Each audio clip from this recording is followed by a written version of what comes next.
Bonjour, Carmen.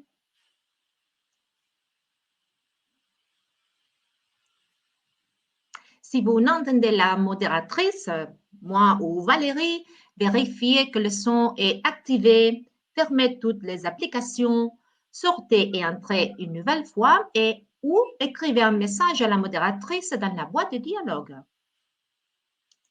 Alors, oui, Trini, Maria Los Angeles, Véronique, Sylvia, bonjour et bienvenue.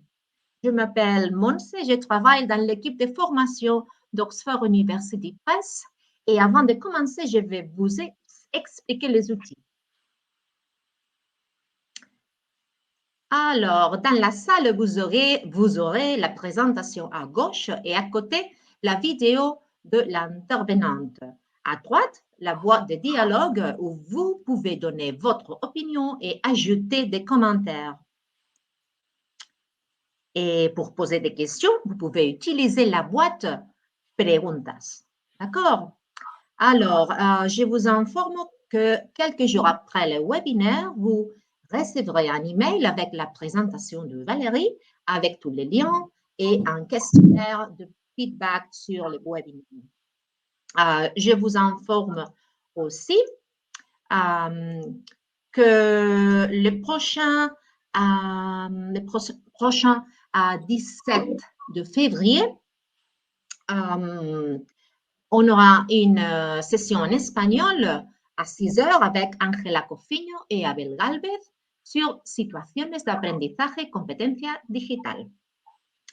Et pour avoir plus d'informations sur la loi, la LOMLOE, vous avez ici un QR code pour vous télécharger une bande dessinée en espagnol sur la LOMLOE. Il est très intéressant et facile de lire. Alors, maintenant, je vous présente l'intervenante Valérie Besnard. Elle est directrice de Language Online. Elle dispense des formations à distance ou en présence en français et en anglais. Professeure des écoles de formation, elle a une longue expérience de cours en ligne et de l'utilisation des TIS en général. Elle enseigne à la fois aux enfants, adolescents et aux adultes. Elle a travaillé dans différentes écoles en Angleterre, en France, en République tchèque et en Espagne. Elle a aussi collaboré avec l'Alliance française de Granada. Elle dispense des formations pour formateurs sur la motivation, les TIS, les arts visuels et la culture. Elle a écrit une méthode d'enseignement DNL, primaire et secondaire, pour Oxford University Press et collabore régulièrement avec cet éditeur pour animer des formations ou webinaires. Et aujourd'hui, elle est ici pour parler des situations d'apprentissage dans le programme LOMLOE Facile d'Oxford. Le titre du webinaire est « Pourquoi les situations d'apprentissage facilitent-elles l'acquisition des compétences ?» Alors, on va ici la présentation et ce sera un webinaire pratique interactif avec plusieurs activités et exemples. J'espère que le webinaire vous plaira. Bonjour Valérie. Bonjour Monse, merci. Bonjour à vous tous et à vous toutes. Bienvenue dans ce webinaire consacré aux situations d'apprentissage. En effet, dans ce webinaire, nous définirons tout d'abord les situations d'apprentissage. Nous verrons aussi des extraits de manuels d'Oxford University Press. Nous verrons comment intégrer des situations d'apprentissage dans les séquences pour faciliter l'acquisition des compétences. Nous verrons quel est le rôle du professeur. Et pour finir, je vous ai préparé un récap avec des exemples concrets et pratiques. Tout d'abord, je vais vous demander de réfléchir et de me dire ce qu'est une situation d'apprentissage. Est-ce que, donc, je vais vous demander d'utiliser la boîte de dialogue et d'écrire vos réponses sous forme simplement un mot, à quoi ça vous fait penser, ou alors sous forme de phrases. Est-ce que vous avez déjà travaillé avec des situations d'apprentissage dans vos classes? Si oui, avec quel niveau? Quelles étaient les thématiques abordées? Avez-vous des exemples concrets à nous donner? En bref, dites-nous comment vous avez déjà travaillé avec les situations d'apprentissage. Donc, j'attends vos réponses. Si jamais vous n'avez jamais travaillé avec des situations d'apprentissage, écrivez juste non et puis je passerai à ma présentation. Donc, n'hésitez pas, allez-y, envoyez vos réponses. C'est quoi pour vous une situation d'apprentissage?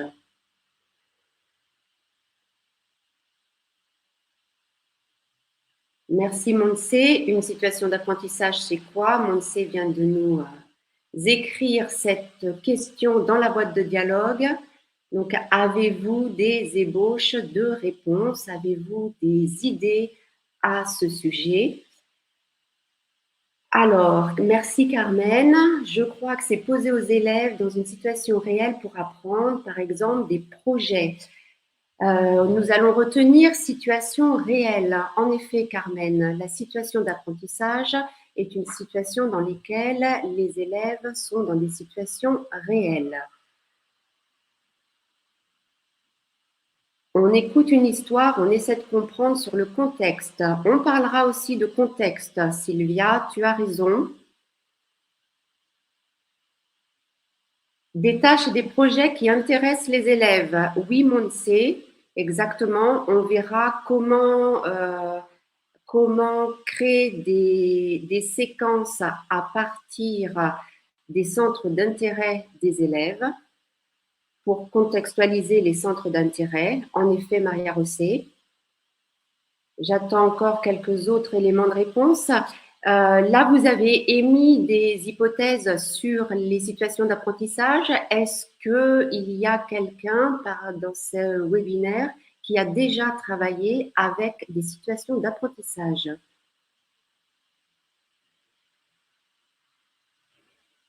J'attends quelques secondes et puis on va poursuivre la présentation. Donc, n'hésitez pas, si vous avez des idées, à intervenir, à ajouter des commentaires dans la boîte de dialogue. Je vais maintenant poursuivre ma présentation et je remercie les personnes qui ont collaboré il s'agit de proposer des défis quotidiens et proches de leurs intérêts. Il est essentiel de leur donner des outils nécessaires pour les résoudre. Oui, on parlera aussi de résolution, Lorena. Il y a plusieurs mots intéressants dans ce que vous nous avez écrit et on verra notamment les outils et la résolution ainsi que défis quotidiens. Des pro-bêta, je ne sais pas ce que c'est, Maria Rissous. Donc, je vais poursuivre avec ma présentation. N'hésitez pas, si au cours de ma présentation, vous avez d'autres idées, écrivez-les. J'ai la boîte de dialogue qui est ouverte. Établir un contexte et fixer un but significatif pour l'élève. Oui, Ravière. Quand on parle de situation d'apprentissage, Béatrice, je pense que c'est travailler de manière globalisée avec les restes de matière, mais je ne sais pas. Béatrice, je pense que tu as raison. Des projets, Maria Ressous, des projets collaboratifs, oui. Béatrice, tu as raison, c'est aussi travailler avec les autres disciplines. Je pense que quand tu dis matière, tu veux parler des autres matières scolaires, de travailler en projet avec les autres professeurs. Je crois qu'à vous tous, vous avez tous les mots-clés pour résumer ce qu'est une situation d'apprentissage. Donc là, je vais poursuivre ma présentation. Quand on parle de situation d'apprentissage, on va parler de tâches, on va parler de compétences, on va parler de situation problème et on va parler d'un certain but à atteindre. Une situation d'apprentissage, c'est quoi? La situation d'apprentissage intègre tous les éléments qui constituent le processus d'enseignement-apprentissage, dont le but est d'accomplir une tâche. Cette tâche, elle sera accomplie grâce à des situations d'apprentissage dans lesquelles l'élève devra mobiliser des savoirs basiques et mobiliser la compétence communicative, compétence que vous travaillez tous dans vos classes. La compétence communicative, elle est découpée en activités de communication langagière. Nous avons les activités de réception, écouter et lire, ce qui correspond aux compréhensions orales et compréhension écrite, les activités de production, s'exprimer oralement et écrire, ce qui correspond aux expressions orales et expressions écrites. Dans la compétence communicative rentre aussi l'interaction et la médiation. L'interaction, c'est prendre part à une conversation ou à un échange à l'écrit. Et la médiation, c'est l'interaction entre les apprenants et le professeur. Ce sont des situations authentiques dans lesquelles les élèves sont invités à émettre des hypothèses, à reformuler et à expliquer, etc. Nous verrons des exemples de médiation et d'interaction un petit peu plus tard dans ce webinaire. Donc le but de la situation d'apprentissage, c'est d'accomplir une tâche. Je vous rappelle que la tâche, elle est à relier à l'approche actionnelle qui est définie par le cadre européen des langues. L'approche actionnelle, c'est-à-dire que l'élève doit accomplir quelque chose. Et je cite ce que stipule le cadre européen des langues. Il y a tâche dans la mesure où l'action est le fait d'un ou de plusieurs sujets qui mobilisent stratégiquement les compétences dont il dispose en vue de parvenir à un résultat déterminé. Après avoir expliqué ces tâches, la tâche, c'est donc faire quelque chose de concret. Nous avons deux types de tâches. Les tâches en cours de séance, c'est-à-dire toutes les différentes étapes qui sont nécessaires pour atteindre un but. Tout à l'heure, quelqu'un utilisait le mot outil. C'est exactement ça. Nous avons besoin de donner des outils aux élèves. On va mettre à disposition des outils pour faire progresser nos élèves, pour aller vers la tâche finale ou projet final. La tâche finale ou projet final s'inscrit dans un contexte social et éducatif et cela implique un destinataire. On verra tout ça en exemple tout à l'heure dans cette présentation. Je vais vous présenter maintenant quelques exemples de tâches et d'activités qui sont proposées dans deux manuels d'Oxford University Press, Élastique, manuel de primaire de Sexto de Primaria, et Silhouette, manuel de Primero de la ESO. Ici, nous avons un exemple de tâche finale. Le but, c'est s'exprimer en continu. Le manuel propose de présenter une carte de membre, de parler du soutien scolaire.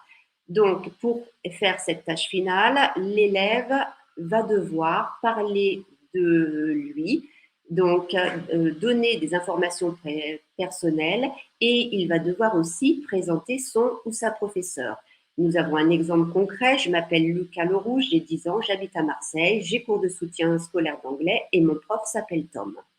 Voilà ce que propose ce manuel dans cette unité comme tâche finale. Maintenant, on va voir quelles sont les activités qui vont amener l'élève à pouvoir effectuer cette tâche finale. Je n'ai pris que certaines activités, évidemment, je n'ai pas déroulé ici toute l'unité, mais je vais vous montrer simplement quelques exemples d'activités. Donc, pour accomplir la tâche finale qu'on vient de voir, l'élève sera amené pas à pas à effectuer des activités comme celle-ci, activité de production écrite, où il va devoir compléter les bulles avec les mots étiquettes. Donc, il s'agit d'une activité guidée pour permettre à l'élève de connaître, d'amplifier ses connaissances. Ici, nous avons un exemple de silhouette en secondaire, Primero de la ESO. C'est une activité préparatoire à la compréhension orale où on voit à gauche Sarah qui parle et le manuel propose un texte à trous. Il va falloir observer, lire, émettre des hypothèses et ensuite, compréhension orale, on écoute et on vérifie les hypothèses. On est toujours dans le cadre de se présenter, dans le cadre d'une activité ici d'entraînement où les élèves vont devoir relier les questions et les réponses. Donc, on a des questions uniquement sur le nom, comment on organise les questions à partir du verbe s'appeler, et ensuite on se présente avec l'âge et le lieu d'habitation. On continue. Ici, nous avons un autre type d'activité, une autre activité d'entraînement et une activité de réflexion où on demande à l'élève à quoi correspond chaque énoncé, à l'âge, à l'adresse ou au prénom. Donc, c'est à l'élève de réfléchir et pour savoir à quoi cela correspond et de quoi on parle. Ici, nous avons un exemple d'interaction, un travail au préalable. L'élève aura ici écrit une phrase sans espace, et ensuite, il va falloir donner cette phrase à son camarade de manière à lui faire deviner et à lui demander ce qui est écrit exactement. Donc voilà un exemple d'interaction. Nous sommes ici dans un exemple d'interaction, production, réception. Nous verrons tout à l'heure que l'on peut aller au-delà de cette production-réception dans le cadre des phases d'interaction. Nous avons parlé de médiation tout à l'heure, où la médiation, c'était le but de la médiation, c'est d'expliquer à ses pairs. Et ici, nous sommes dans le cadre d'une activité de médiation. Nous avons deux activités. La première activité consiste à poser des questions sur une fête et la deuxième activité consiste à parler en continu, à élaborer sa production pour expliquer en quoi consiste la fête. C'est à relier, et puis c'est il ne faut pas oublier aussi l'aspect culturel.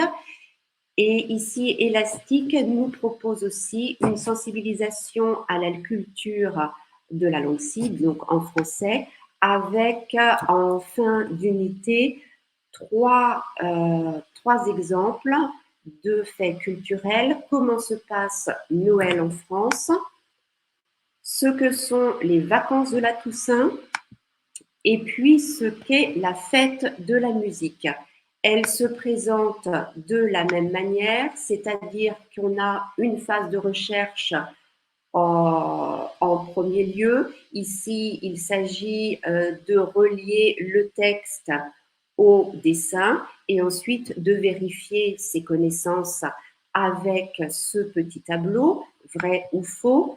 Ici, nous avons exactement, c'est le même principe pour expliquer ce que sont les vacances de la Toussaint en France. Et nous abordons ici la fête de la musique de la même manière, avec une phase de réflexion et ensuite une phase où l'élève va vérifier ses connaissances. Donc voilà des exemples de tâches, d'activités qui permettent d'atteindre un but et d'aller vers la tâche finale. Maintenant, pour réaliser cette tâche, si vous vous rappelez la tâche finale d'Élastique qui était se présenter, donner des informations sur soi et présenter son ou sa professeure, les élèves seront amenés à répondre à une situation problème. La situation problème pour cette séquence-là est comment se présenter et comment donner des informations sur soi, comment présenter quelqu'un. C'est-à-dire que quand vous allez commencer votre cours, si vous voulez travailler dans le cadre des situations d'apprentissage, il va falloir donner une situation problème à vos élèves et leur laisser du temps pour réfléchir. Comment on se présente? Comment donner des informations sur soi? Comment présenter quelqu'un? On va faire des remue-ménages, on va leur demander de penser à tout ce dont ils ont besoin pour pouvoir répondre à cette situation problème. Donc, pour résumer, une situation problème signifie qu'il y a un manque. Pour combler ce manque, on crée un besoin et on va agir. La situation problème, c'est à percevoir comme un déclencheur qui permettra de réaliser des tâches. Ce sera notre fil conducteur qui nous emmènera de la séance 1 à la dernière séance. Ce sera notre fil conducteur tout au long de notre séquence. La situation problème présente un sujet familier dont l'objectif est aussi extra-linguistique. Ça peut être par exemple réaliser un blog pour la communauté éducative et les parents.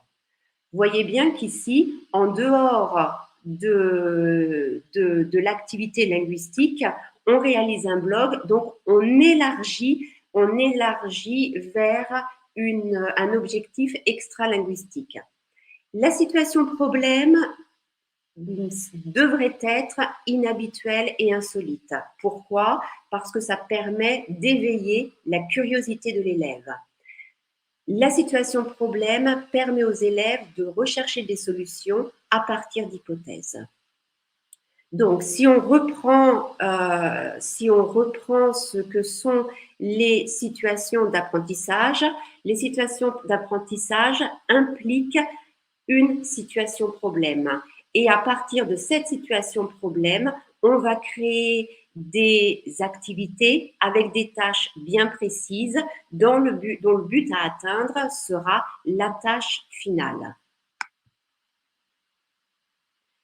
Les situations d'apprentissage sont aussi basées sur des thématiques, des sujets, des défis du XXIe siècle qui correspondent, comme beaucoup l'ont dit au début de ce webinaire, quand je vous ai donné l'occasion de participer via la boîte de dialogue, donc qui correspondent aux centres d'intérêt et aux préoccupations des élèves.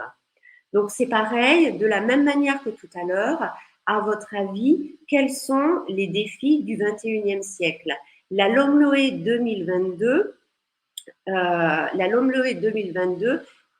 stipule aussi que les situations d'apprentissage doivent être basées sur des thématiques, des sujets qui correspondent au centre d'intérêt et préoccupations des élèves. Est-ce que vous avez des idées de défis, de centres d'intérêt qui pourraient être abordés dans ces situations d'apprentissage? Donc, utilisez la boîte de dialogue pour répondre à cette question. Donc, à votre avis, quels sont les défis du XXIe siècle aujourd'hui? Que sont-ils? À quoi ça vous fait penser? Ces défis doivent correspondre au centre d'intérêt et aux préoccupations des élèves. Est-ce que vous avez des idées? Quels sont les sujets, les préoccupations des élèves aujourd'hui?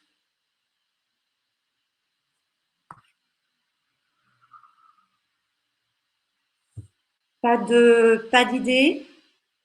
Tout à l'heure, c'est Béatrice qui pensait à travailler avec le reste des matières. Oui, voilà, changement climatique. Donc, problématique au centre d'intérêt, problématique autour de l'environnement et du développement durable. Les réseaux sociaux, exactement. Les réseaux sociaux, c'est une thématique qui est abordée à l'intérieur de nos disciplines en FLE, mais aussi abordée dans d'autres disciplines. Des défis centrés sur l'apprenant et aussi ouverts sur le monde. Oui, il ne faut pas perdre de vue que le but, c'est de former nos élèves. Utilisation des réseaux sociaux, la santé mentale.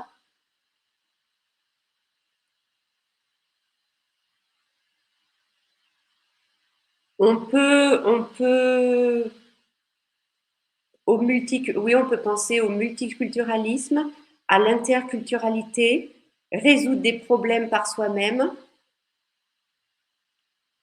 fait partie des compétences interpersonnelles, la collectivité, l'apprentissage coopératif au lieu de l'individualisme. Oui, c'est ce que met en œuvre les situations d'apprentissage, l'inclusion, exactement, l'inclusion, la diversité.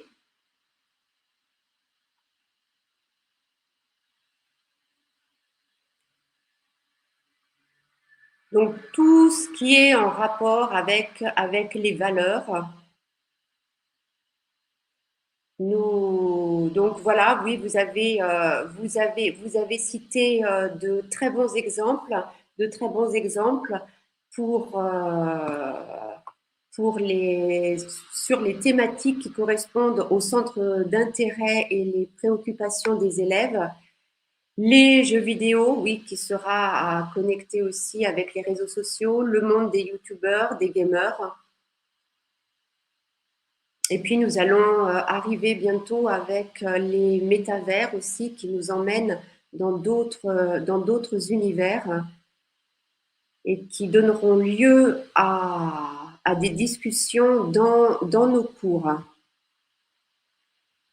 Je vous propose maintenant de nous pencher sur une situation d'apprentissage que nous propose Silhouette, en primero de la ESO, Trinidad, oui, aussi l'humanité pourrait rentrer dans ces défis.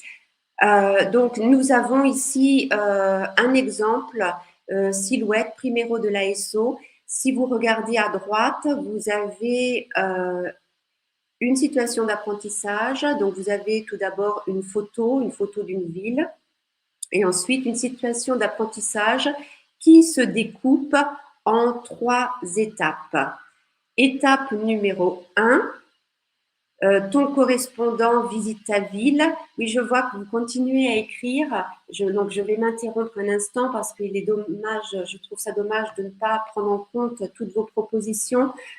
Susanna et Maria Pilar, vous avez raison, croire en soi-même et parler des émotions, c'est utile. Et c'est vers cela que se tourne la LOMLOE 2022. Donc, il ne s'agira plus de construire des séquences purement linguistiques, mais il faudra aussi rattacher toutes ces thématiques dans nos séquences. Donc, si je reviens maintenant à la proposition de situation d'apprentissage de Silhouette, nous avons ici donc 3 étapes. L'étape numéro 1, ton correspondant visite ta ville et ton collège pour la première fois, crée une affiche pour te présenter. Donc ici, on présente l'objectif de la tâche finale, qui est de créer une affiche pour se présenter et présenter sa ville et son pays. Nous avons dans l'étape numéro 2 un exemple d'une personne, de Olivia qui a 19 ans, qui va se présenter et qui va se présenter en disant où elle habite, quelle est sa nationalité, quelles sont les langues qu'elle parle, comment est constituée sa famille, si elle a des animaux domestiques, ce qu'elle aime et ce qu'elle déteste. Ce qu'on retrouve ensuite en dessous, toutes les rubriques sont bien notées, bien stipulées en dessous. On demande aux élèves aussi de faire des recherches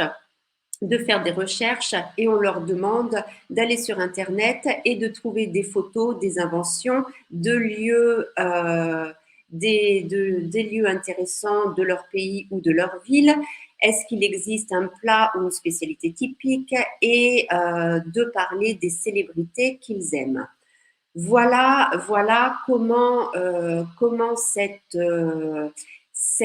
situation d'apprentissage est découpée, elle est extrêmement guidée. On guide les élèves vers l'étape 3, où on demande aux élèves de chercher un titre, d'écrire un texte pour se présenter, de coller les photos. de vérifier que le texte est correct. Donc ici, on peut faire intervenir l'interaction et la médiation par ses pairs et demander à un autre élève en binôme de regarder si le texte est correct pour ensuite affiner sa production écrite.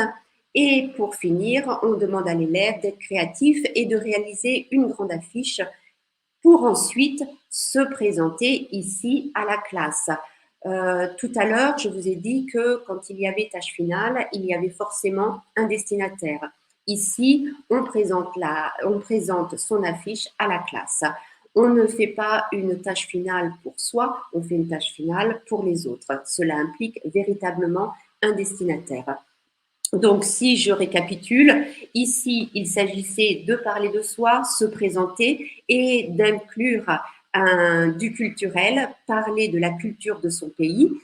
La tâche finale consistait à réaliser une affiche avec toutes ces notions et il faut présenter son travail devant la classe.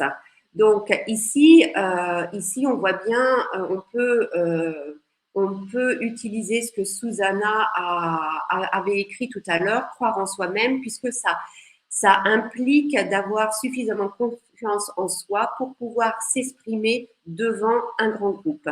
Donc, toutes ces compétences sont à travailler au sein de la classe de manière à permettre à chaque élève d'avancer à son rythme.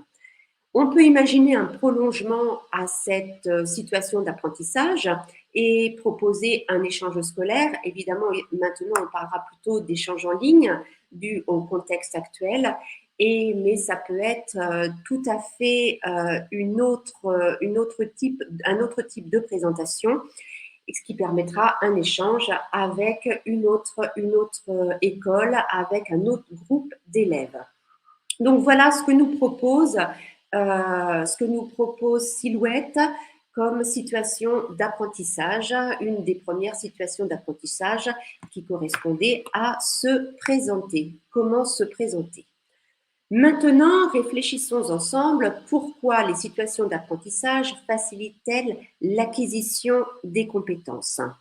Vous allez voir, j'ai répertorié 12 points qui me semblent primordiaux pour répondre à cette question.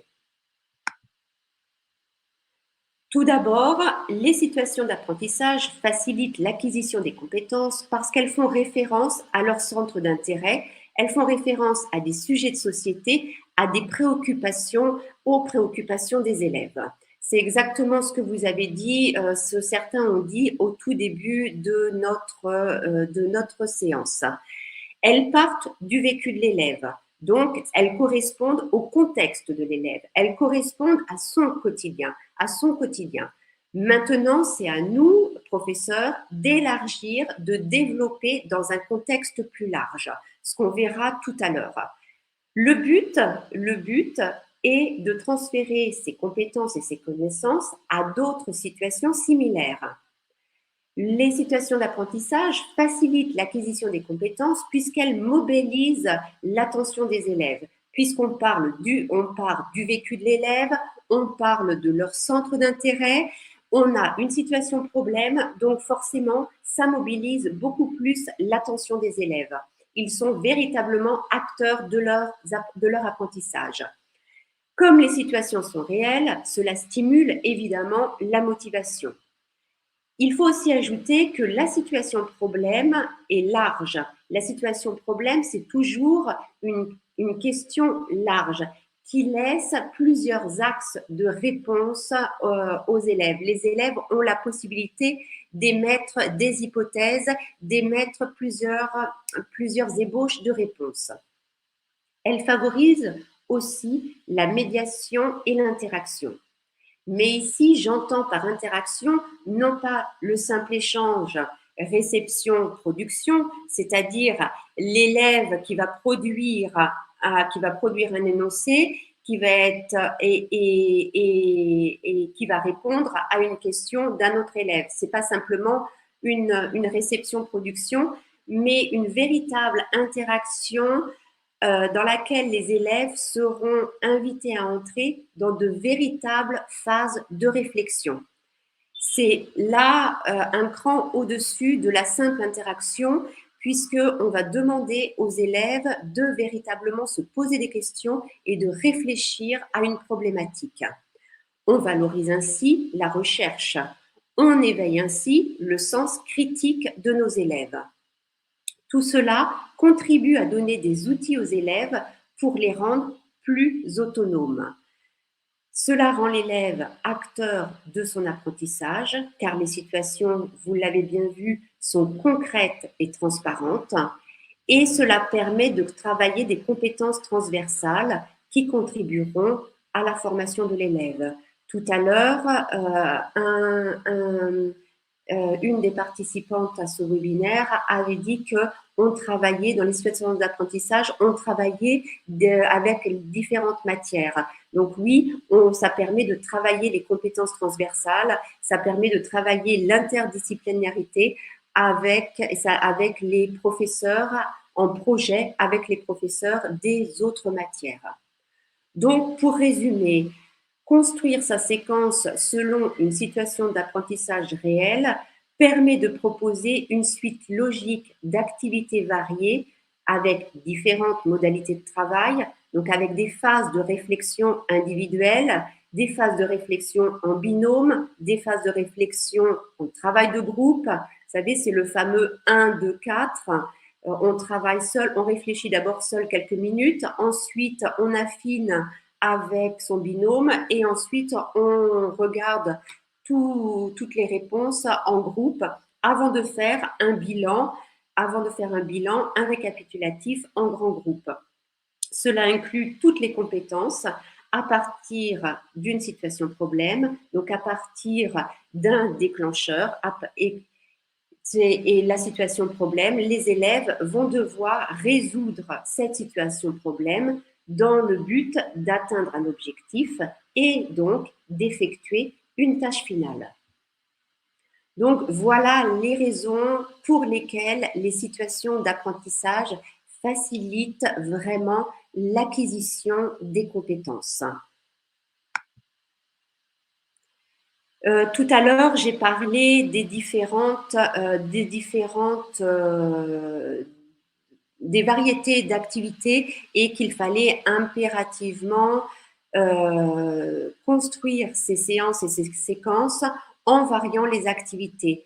Dans le manuel d'Elastic, on propose aussi une solution hybride de manière à intégrer le format numérique pour chaque unité. Donc, il y a des ressources pour favoriser l'autonomie. Il y a différents jeux, différentes pages interactives qui permettent donc de travailler en autonomie pour consolider ses connaissances. De la même manière, donc voilà, ça c'est un exemple, c'est l'exemple du fameux kit actif où on retrouve une salle de jeu où l'élève sera invité à jouer et à réviser, une mise au point qui lui permettra de vérifier ses progrès, de vérifier s'il a acquis ou s'il est en cours d'acquisition des connaissances et des compétences, une grammaire pratique qui lui permettra de continuer, de poursuivre à apprendre ce qu'il a vu en classe. Il a la possibilité aussi de revoir le vocabulaire. Il a la possibilité de lire des histoires. Et puis, il a un carnet de route de manière à suivre son apprentissage. Donc, c'est ce que propose Elastic.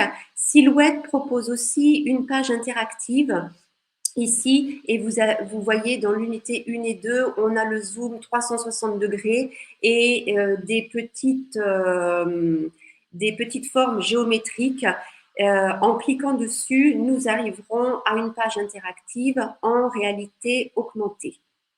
Donc, vous les avez qui s'affichent à l'écran. Vous pouvez cliquer ici de manière à pouvoir regarder comment cela fonctionne. Donc voilà, quand on varie les activités, pensez à varier aussi en proposant des contenus aussi interactifs. ce qui facilite aussi les apprentissages parce qu'aujourd'hui, nos élèves apprécient ce genre d'outils. Donc maintenant, regardons de plus près quel est le rôle du professeur. Les rôles évoluent toujours. Les rôles évoluent au fur et à mesure des décennies, au fur et à mesure du temps. Les rôles évoluent et l'élève devient maintenant le centre de l'apprentissage-enseignement. Quel est le véritable rôle du professeur dans cette nouvelle directive de travailler à partir des situations d'apprentissage? Le professeur, il reste un médiateur et il est un guide. Son rôle est de créer un environnement et un climat propice à l'apprentissage, puisque vous avez bien vu qu'on va demander beaucoup aux élèves, on va leur demander beaucoup de savoir-être, savoir communiquer, savoir communiquer en public, par exemple. Le rôle du professeur est aussi d'encourager les élèves à chercher des solutions et à émettre des hypothèses. Il va répondre aux besoins des apprenants avec des objectifs précis, clairs et concrets. Il va prévoir des activités qui permettront aux apprenants de répondre à la situation problème pas à pas et de trouver des solutions pour effectuer la tâche finale. Donc, non seulement il doit veiller à conjuguer le linguistique et le culturel, mais il doit aussi guider les élèves à acquérir d'autres compétences. D'autres compétences comme par exemple l'intégration des outils numériques, le traitement de l'information, l'expression en public, la notion de apprendre à apprendre, qui font partie des compétences à acquérir aussi pour nos élèves. Le rôle du professeur, c'est établir aussi des liens avec d'autres disciplines et à chercher à travailler l'interdisciplinarité afin de donner beaucoup plus de sens à l'apprentissage.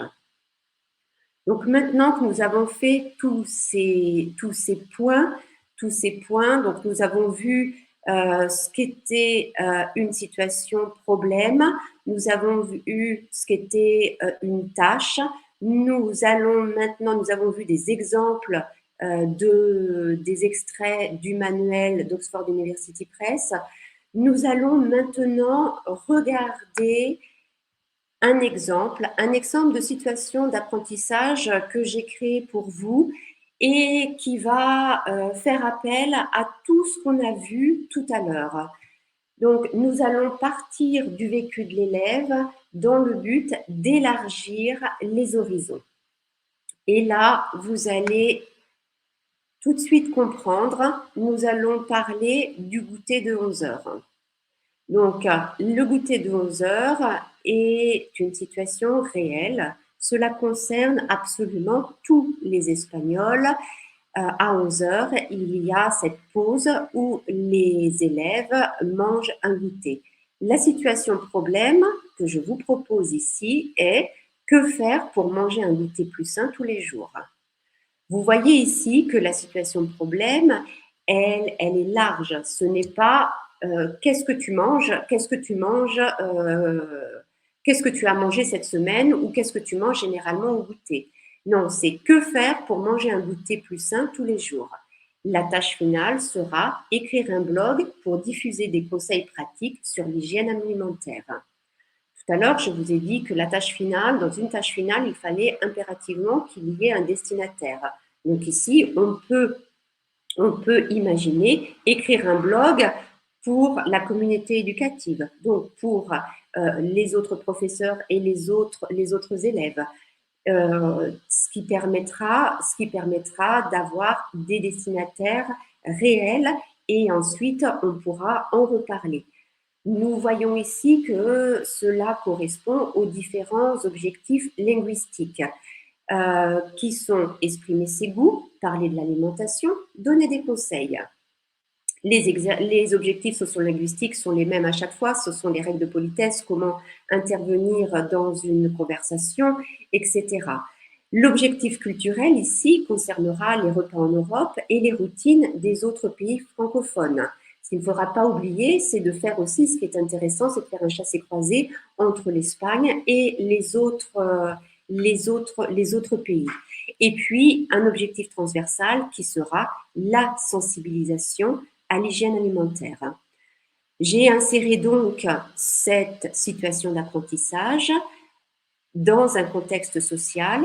L'élève est donc un membre actif de sa communauté et pas simplement dans sa classe, mais vraiment de sa communauté. Le but est de créer un blog pour sensibiliser la communauté éducative sur l'hygiène alimentaire.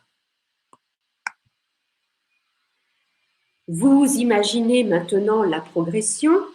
La progression, nous aurons ici en premier lieu à partir de la situation problème que vous allez donner en début de séquence, que faire pour manger un goûter plus sain tous les jours. Vous allez tout d'abord demander à vos élèves de faire un remue-ménage en groupe afin qu'ils analysent de quoi est constitué leur goûter. Et puis vous allez vous apercevoir qu'ils vont d'eux-mêmes affiner leur questionnement et puis ils vont pouvoir être capables de relier ce remue-ménage à la problématique. Vous allez ensuite structurer la progression en insérant, comme habituellement, des compréhensions orales, des compréhensions écrites, des expressions orales et des expressions écrites.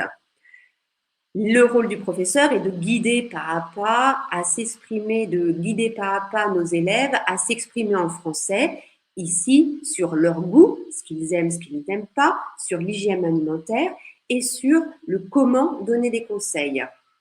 Et puis, pour la tâche finale, leur demander au préalable de mobiliser toutes leurs connaissances et de chercher des informations pertinentes pour faire un blog.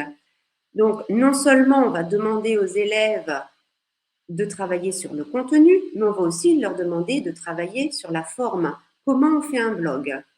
Qu'est-ce qu'on trouve dans un blog? Et pas simplement dans ce blog, qu'est-ce qu'on va trouver? Mais on va partir du plus général pour ensuite arriver à notre tâche finale qui sera de réaliser un blog.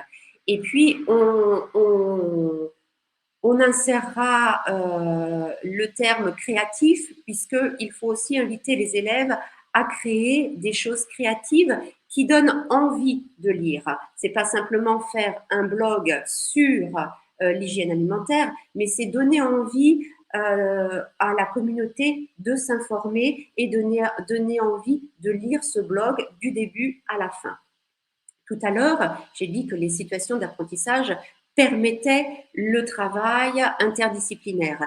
Ici, on imagine très bien un travail collaboratif avec les professeurs de PS et le professeur de biologie qui pourront travailler sur des questions comme pourquoi le sport est important pour avoir une bonne hygiène.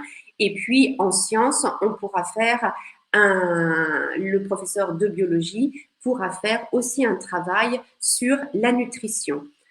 Donc, vous voyez que les situations d'apprentissage permettent réellement de travailler permet de travailler avec d'autres professeurs, avec d'autres disciplines, ce qui donne beaucoup plus de sens aux apprentissages. Donc, voilà un exemple de situation d'apprentissage. Maintenant, à partir de la même situation réelle, donc je pars du vécu de l'enfant, je reste sur mon fameux goûter de 11 heures et je vais aller vers une autre problématique, une autre situation problème qui est comment peux-tu faire pour avoir zéro déchet? Donc ici, vous voyez bien qu'on ne s'intéresse plus au goût, on ne s'intéresse plus à l'expression du goût, on ne s'intéresse plus à comment avoir une meilleure hygiène alimentaire, mais on va aller vers un axe de développement durable. La tâche finale sera de créer un visuel sur le gaspillage sur le gaspillage et le recyclage et les actions à mener au sein de l'école, au sein de la famille, au sein de la commune pour atteindre l'objectif zéro déchet. Donc, vous voyez bien, on déroulera une séquence autour des différents objectifs suivants. L'objectif linguistique, donc on parlera bien évidemment du recyclage. On inclura des structures telles que il faut, je dois, ou il faudrait, je devrais, etc. Je vous donne juste un exemple. Après, c'est à adapter en fonction du niveau de vos classes. L'objectif sociolinguistique reste le même. L'objectif culturel, on peut très bien parler du recyclage en Europe, ce qui se passe dans d'autres pays, ce qui se passe en France, ce qui se passe en Allemagne, en Suisse. On a aussi un véritable objectif transversal, puisque ici, il s'agira de sensibiliser les élèves aux enjeux du développement durable et de leur permettre de prendre conscience de l'impact de leur comportement. Vous voyez bien que tout cela s'insère une fois de plus dans un contexte social. Une fois de plus, l'élève n'est pas simplement un membre actif dans sa classe, mais il est aussi un membre actif de sa communauté. Il va créer une affiche qui va être lue pour sensibiliser la communauté éducative, pour sensibiliser les habitants de la commune sur le développement durable, sur les déchets et le gaspillage. Comme tout à l'heure, nous penserons en termes de progression. Donc, tout d'abord, on agit de la même manière. On met les élèves face à la situation problème et on leur demande d'analyser tout d'abord leur goûter, de faire un remue-ménage, de relier cela avec notre problématique. Ensuite, on structure la progression, comme tout à l'heure, en intégrant des compréhensions orales, écrites, expression orale, expression écrite. On les guide pas à pas à s'exprimer en français, donc c'est-à-dire qu'on leur donne tous les outils nécessaires pour s'exprimer en français à propos des emballages, à propos des déchets, à propos des modes de recyclage, pour finir avec la tâche finale qui est de leur demander de chercher des informations pertinentes pour créer une affiche et pour créer, pourquoi pas, une affiche interactive en utilisant des outils que l'on trouve sur Internet, de réalité augmentée par exemple, et on n'oubliera pas affiche interactive et créative. De la même matière, dans ce cas précis, les professeurs de Valores, donc les professeurs d'éducation morale et civique et de sciences, pourraient tout à fait collaborer ensemble. Voilà les deux exemples que je voulais vous donner pour clarifier cette thématique de situation d'apprentissage. Maintenant, avez-vous des questions? Avez-vous des questions? Donc, je vous rappelle, pour conclure, la situation d'apprentissage implique une situation problème, implique de mettre nos élèves en phase de recherche pour atteindre un but qui sera la tâche finale. La tâche finale implique un destinataire. Un destinataire qui peut être au sein de la communauté éducative, mais que vous l'avez vu aussi, on peut élargir au sein de la commune ou dans le cadre d'un échange en ligne, etc. Maintenant, avez-vous des questions? Avez-vous des questions à propos de ces situations d'apprentissage?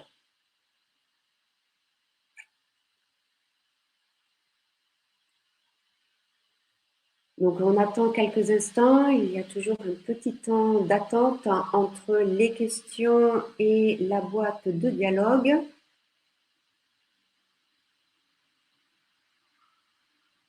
Donc, vous pouvez télécharger en effet cette présentation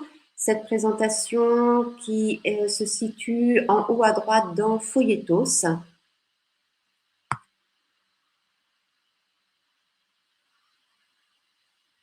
Et si, alors Véronique Avenel, vous pouvez poser votre question.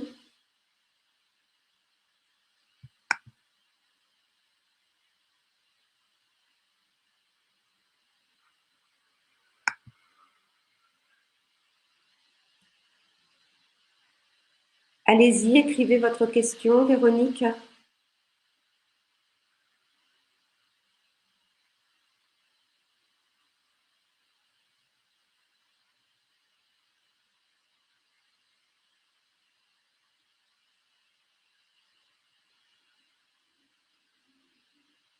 Alors, je ne sais pas s'il y a des questions, des éclaircissements à apporter. Valérie, il y a une question de Véronique. Vous découvrez donc la tâche finale avant d'en donner les outils? Ça, c'est la question de Véronique. La tâche, on découvre la tâche finale avant de donner les outils. Là, c'était dans la… Oui, moi, je donne la tâche finale. Le projet sera d'écrire un blog de manière à ce que ce soit très clair dans l'esprit des élèves et qu'ils puissent construire petit à petit pour qu'ils puissent y penser petit à petit au cours de la progression, au cours des différentes séances. On donne un but aux élèves, le but à atteindre, on part de la situation problème, on va vers cette tâche finale.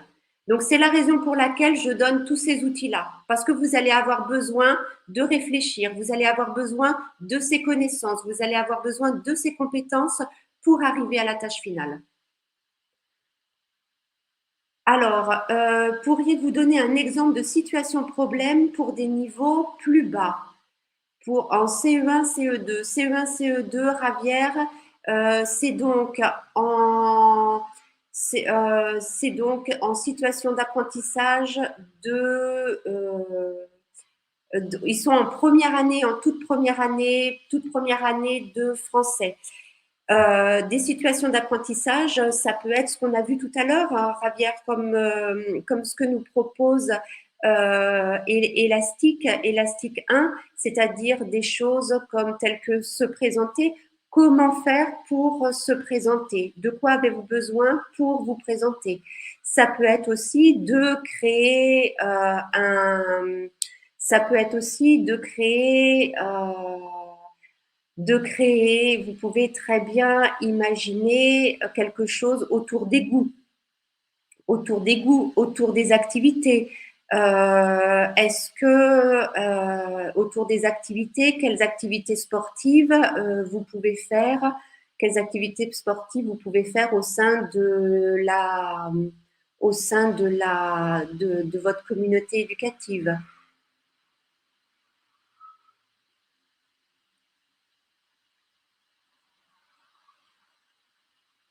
Mais je suis en train de réfléchir, on peut très bien les faire travailler aussi sur le goûter, ce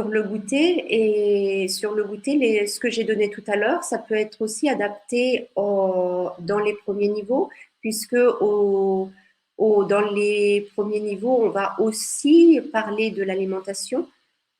Donc, vous pouvez aussi partir du goûter.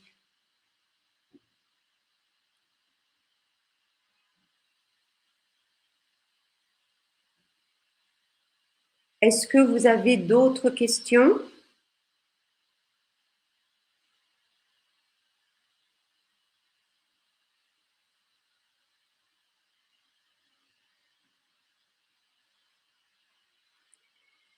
Donc, si vous n'avez pas d'autres questions, Monse et moi-même, nous vous remercions pour votre participation et je vous souhaite une très bonne fin de journée et à très bientôt. Au revoir à tous et à toutes. Merci beaucoup, Valérie, pour cette session. Elle a été très intéressante. Et merci, professeur, pour votre participation aussi. Alors, je vous informe que quelques jours après le webinaire, vous recevrez un email avec le certificat d'assistance et l'enregistrement de ces webinaires. Et maintenant, vous pouvez télécharger la présentation de Valérie à la boîte Folletos. À la boîte Folletos. Alors, on prend en considération votre opinion. S'il vous plaît, participez dans l'enquête de satisfaction et on espère vous retrouver dans des prochains webinaires. Merci beaucoup, Valérie, et merci beaucoup, professeur. Merci beaucoup à tous et toutes. Merci à vous tous. Bonne soirée. Au revoir. Au revoir.